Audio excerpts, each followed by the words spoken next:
With the first phase of version 1.4 soon coming to an end, the long-awaited return of Yinlin will be arriving alongside XiangliYao. Of course, after Yinlin and XiangliYao, the version 2.0 banners will drop, which I expect many players will be wanting to save up for. But if you are for certain locked in for the Queen of Electro, since it has been quite a while since Yinlin's initial release, this will be an updated guide for Yinlin, briefly going over her kit, team synergies, viable builds, overall value as of version 1.4, which might be able to persuade players that are unsure if you should summon for Yinlin. Just before we begin, as always, would really appreciate it if you could subscribe to the channel for more WutheringWaves content and drop a like if you enjoyed the video. Now, for those that are already familiar with Yinlin's kit, feel free to skip ahead. But for the uninitiated, Yinlin is an Electro sub DPS that specializes in supporting Electro main DPS characters. The main two components within Yinlin's kit would be the Forte circuit and Outro skill, as both have a massive impact on the main DPS. Yinlin's Forte gauge receives judgment points through landing basic attacks and both variations of her resonant skill, and once it's maxed, the Chameleon Cypher heavy attack can be activated, which is a massive AoE attack Yinlin deals, and along with it dealing considerable damage, it inflicts all enemies that were already marked with the Sinner's mark with the punishment mark, leading to them receiving electro-coordinated attacks for the next 18 seconds whilst Yinlin is off-field, which would be perfect for DPS characters that do require a lot of field time. As for the Outro skill, it provides a 20% electro damage amplification and 25% resonance liberation damage amplification. So for electro characters that have multiple abilities that deal damage scaling of liberation damage will definitely benefit the most, as they can utilize Yinlin's entire Outro skill for its 14-second duration. However, if the main DPS switches out before the 14-second duration ends, then the buff will be removed. So as much as you are able to quick swap with Yinlin and another DPS character, once the Outro buff is activated, you would want to avoid switching to ensure you receive the most value from Yinlin's Outro skill. Now, although Yinlin is an amazing sub DPS character, she is still in fact capable of dealing great damage. The Chameleon Cypher heavy attack, as I mentioned, will be one of Yinlin's solid damage dealing abilities. But there's also the Resonance Liberation, which deals explosive AoE damage along with the Resonance skills. Additionally, Yinlin's inherent skills enhance her own damage further, since she receives a 15% crit rate boost when activating the first Resonance skill, and upon landing the second Resonance skill on enemies with the Sinner's mark, the damage dealt is increased by 10%, along with Yinlin's attack also receiving a 10% increase. So essentially, unlike other sub DPS characters that deal mediocre and unreliable damage, Yinlin is capable of providing massive value to the main DPS along with dealing considerable damage herself. So then when it comes to Yinlin's team synergies, there will be quite a few teams she would be able to slide into seamlessly due to her outstanding flexibility. Of course, Yinlin's best allies will consist of Electro DPS characters, but since a 25% Resonance Liberation amplification is extremely valuable alone, along with Yinlin's ability to deal damage off-field,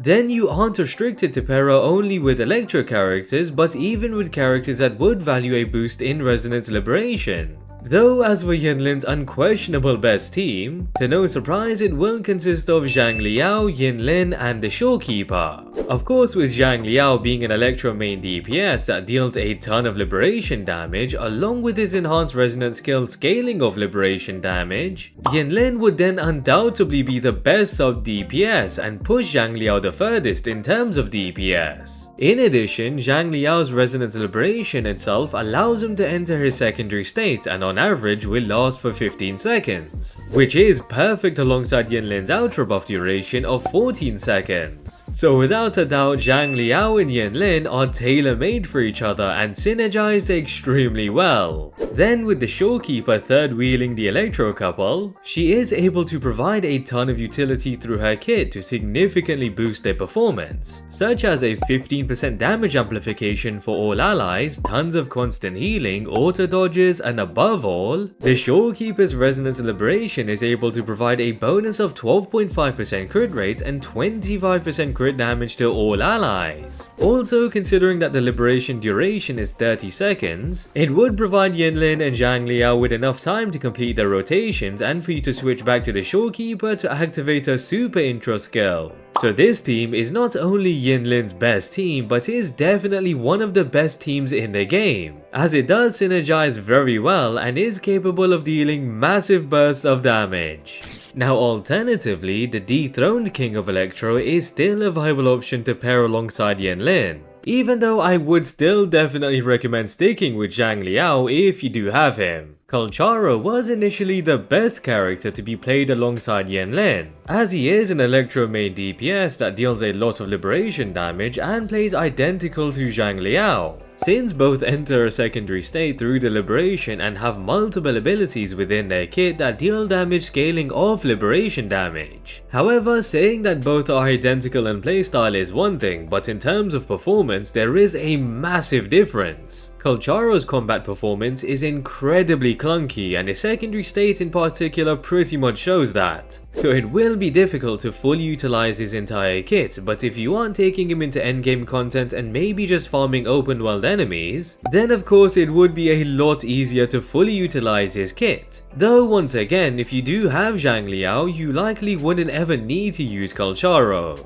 Now those two are the only current Electro main DPS characters in the game, but when Yinlin's rerun banner does drop, she will arrive alongside Lumi, which is a 4-star Electro DPS that can be utilized as either a main or sub DPS. Though unlike XiangliYao and Calcharo, Lumi will deal basic attack damage through multiple abilities rather than liberation damage, so someone like Sanhua might be more valuable for a main DPS Lumi. But Yinlin would still be a great sub DPS considering that Lumi is able to fully utilize the effects of Outro skill. Now as mentioned, even non-Electro characters would synergize quite well with Yinlin, since they would benefit significantly from a boost in liberation damage and Yinlin's off-field attacks. So characters such as Changli, Havoc Rover and Jinxin are able to play alongside Yinlin, given each of them are capable of dealing a ton of liberation damage, but with Jinxin particularly, she does gain additional stacks of incandescence when allies deal coordinated attacks, which means Yinlin is one of the best sub DPS characters for Jinxin.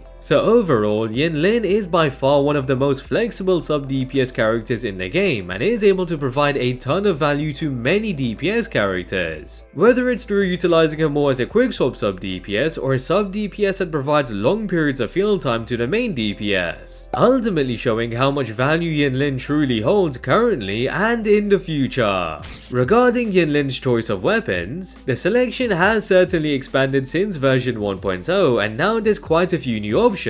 However, the String Master is not only still Yinlin's best weapon, but is one of the best weapons in the entire game, considering that it provides an outrageous amount of crit rate and the passive is extremely easy to activate, given you just need to pop the resonance skill in order to acquire a boost in attack, essentially allowing the String Master to be quite flexible as it can be utilized amongst other characters such as Encore and Zhezhi. Though since Zhezhi is an off-field damage dealer like Yinlin, she would obtain the most value from this weapon's passive as it provides an additional attack boost when the character is off-field. So I would definitely advise picking up the String Master if you are able to, since it is without a doubt a powerful weapon for Yinlin, but will also be an amazing weapon for other Rectifier characters. Alternatively, if you manage to pick up Zhezhi's signature weapon back in 1.2, it wouldn't be as valuable as the String Master, but will be the best alternative for Yinlin, especially with the massive 72% crit damage main stat and since the passive is tailored for off-field damage dealers. Now with the last resort between 5-star weapons, the Cosmic Ripples will be a viable option that many players may have by now as it is a standard banner weapon.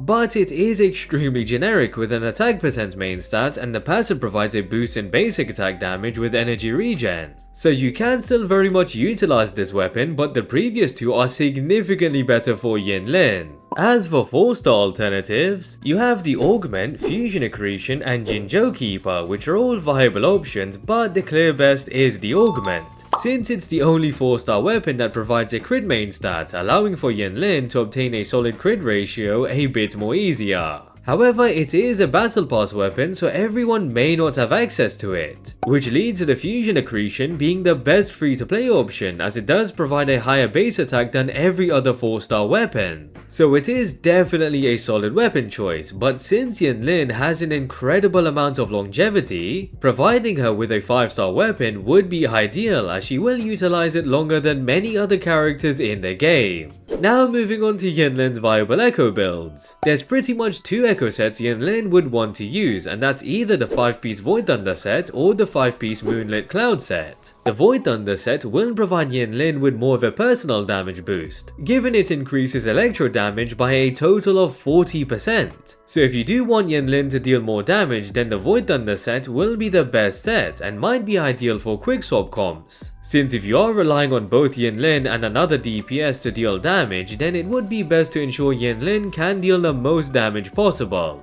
On the other hand, the Moonlit Cloud set will enable the main DPS to deal more damage, since they are provided with a 22.5% attack boost when Yinlin activates her outro skill. So if the team relies more on just the main DPS to be a hyper carry, then the Moonlit Clouds will certainly be the best echo set to go with. Of course, you are able to run 2P sets between the Void Thunder, Moonlit Clouds and Lingering Tunes if you don't have the best echoes, but ultimately running either a full set of the Void Thunder or Moonlit Clouds will be the end goal. Regarding the actual echo build, the 43311 build will be the best variation to go with. But with the Void Thunder set specifically, as there are 2 4-cost echoes, you can run a 44111 build if your 3-cost echoes aren't the best. However, as more difficult as it is to achieve, the 43311 build will be the most optimal build to run for Yinlin.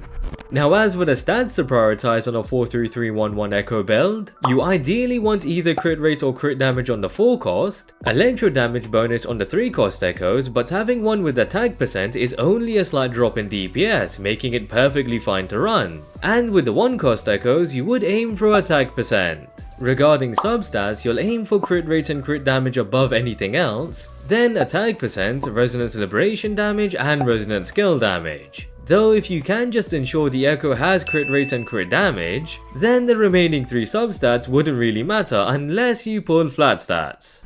So overall, Yinlin is just one of those characters that have certainly aged like fine wine, given she has become more valuable as more electro DPS characters have dropped, and there will obviously be more dropping soon. Being one of the most flexible DPS characters since she can play around quick swap comps or hyper carry comps, along with specializing in supporting electro DPS characters and dealing explosive bursts of damage herself, Yinlin is truly one of the most valuable characters in the game and holds a staggering amount of longevity. So for those that are again locked in for Yinlin, you really won't have any regrets picking her up, and especially if you already have XiangliYao on your account, given they are one of the most powerful duos within the game. Briefly touching upon sequence nodes, they really aren't necessary since Yinlin carries enough value within her base kit to be an extremely valuable character. Also, Yinlin only really starts to benefit massively from a second sequence node onwards, and considering 2.0 is right after 1.4, I would then suggest to completely ignore sequence nodes and prepare for the 2.0 banners. Though regarding picking up just one copy of Yinlin for those that are unsure, as amazing as 2.0 does look, Yinlin still holds an enormous amount of value and longevity, and so would definitely be a character to consider picking up.